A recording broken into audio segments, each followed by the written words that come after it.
नमस्कार. वेगळे रंग आयुष्याचे या कथामालिकेत आपलं स्वागत आहे. कथा आवडल्यास सबस्क्राईब करायला विसरू नका. वेगळे रंग आयुष्याचे भाग 108. अमू आणि शर्वच्या समजावण्यावर घरातील सर्वजण प्राचीच्या सासरी जायला निघाले. सर्वजण त्यांना काही ना काही सूचना देत होते. शेवटी शर्व वैतागून ओरडला तेव्हा सर्व गप्प झाले आणि कार्समध्ये जाऊन बसले.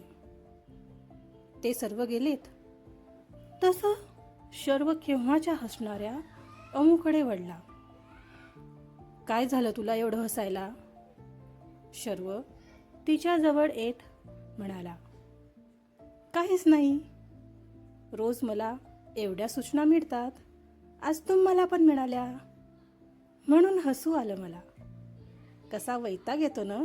छान. अमू हसूनच म्हणाली.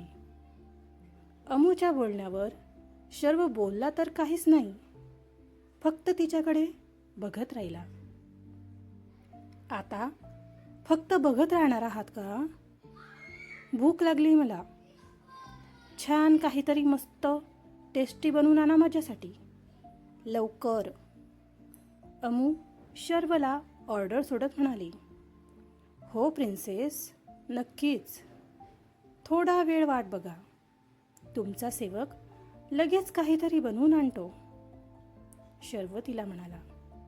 गुड, फास्ट फास्ट, अमू त्याला म्हणाली. अमूचं खाऊन झालं तसं शर्वने तिला बेडरूममध्ये जाऊन आराम करायला सांगितला. मी नाही जाणार. आज मला अगदी मोकळेपणाने राहायचं आहे. अमू शर्वला म्हणाली. मोकळेपणाने राहायचं आहे म्हणजे नेहमी काय तुला बांधून ठेवलेलं असतं?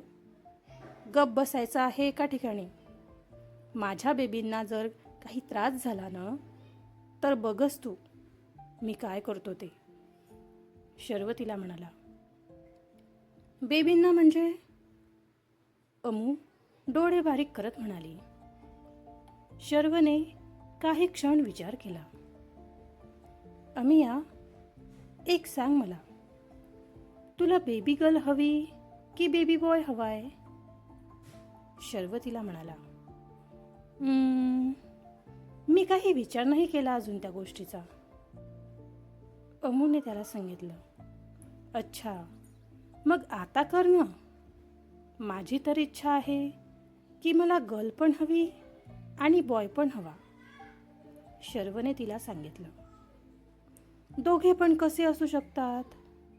एक मिनिट, असं तर नाही ना की तुम्हाला या बेबीनंतर अजून एक बेबी प्लॅन करायचा आहे? जमणार नाही हा मला. हे सर्व असं परत काळजी घ्या अँड आराम अँड ऑल, एक वेळा बस झालं. अमू त्याला म्हणाली. अगं पण मला 2 मुलं हवी आहे. शर्व तिला म्हणाला. हां, तर मग दुसऱ्या मुलासाठी कोणी दुसरी शोधून घ्या. मला नाही जमणार. अमू तोंड वाकडं करून शर्वला म्हणाली. अमूच्या बोलण्यावर शर्वने डोक्याला हात लावला. असले मूर्खपणाचे सल्ले तू मला सोडून दुसऱ्या कोणाला नको देऊस ना कधी. शर्व तिला म्हणाला. मग काय, 2 मुलं हवे ना तुम्हाला? मग? अमूने त्याला म्हटलं. अगं मला आपल्या दोघांचे 2 मुलं हवी आहे.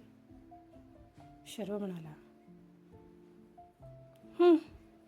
पण मला नको ना हा त्रास पुन्हा. अमू. बरं, हा जो टाईम आहे ना तो तू त्रास म्हणून घेशील तर त्रासच होईल.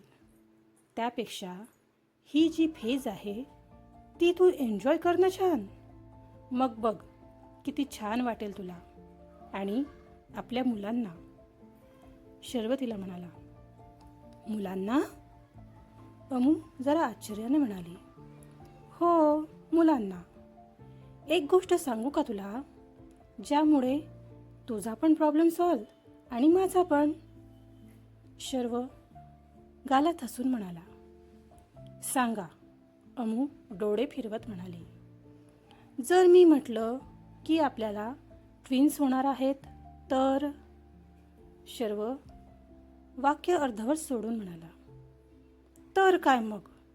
तुम्हाला जास्त प्रॅक्टिस करावी लागेल मुलांना सांभाळायची आणि रात्रभर जागायची. अमू म्हणाली. राणी, मी खरंच म्हणतोय, आपल्याला ट्विन्स होणार आहेत. शर्व अमूचे हात त्याच्या हातात घेत म्हणाला. अहो, ही मस्ती आहे ना? अमू जरा घाबरून म्हणाली. नाही. शर्व लगेचच म्हणाला. नाही हं? हे कसं काय होऊ शकतं? मी एक नाही सांभाळू शकणार आणि 2-2? नाही नाही, शक्यच नाही. अमू मान हलवत म्हणाली. ए राणी, शांत हो. पॅनिक नको हो. शांत. शर्व तिला मिठीत घेत म्हणाला. 2 बेबीज? मी नाही हँडल करू शकणार. अहो. अमू आता रडण्याच्या मार्गावर होती.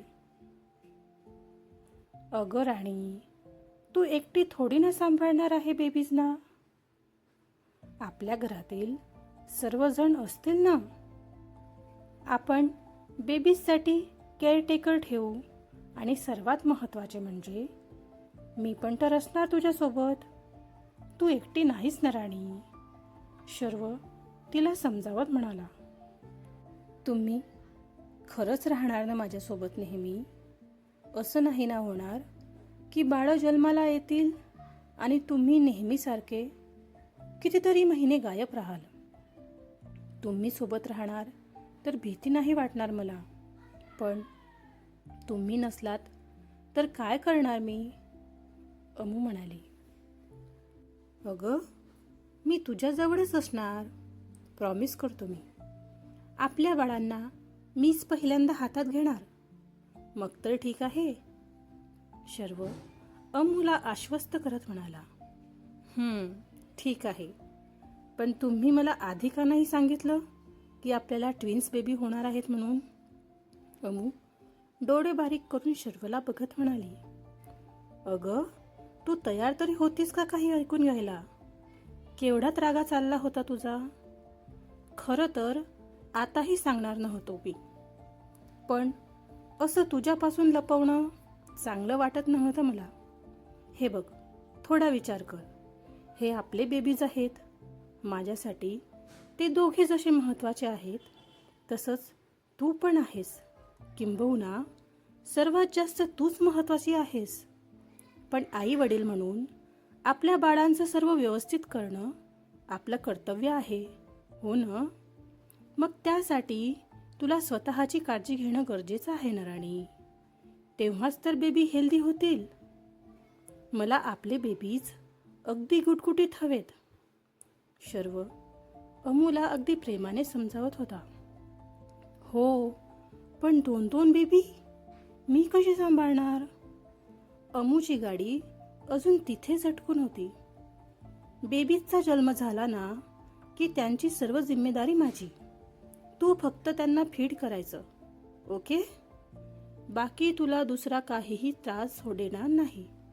मी आणि बाकी सर्व घरचे सांभाळून घेऊ, ओके? आता तरी रिलॅक्स हो. कसलंही टेन्शन नाही आहे. शर्व तिला म्हणाला.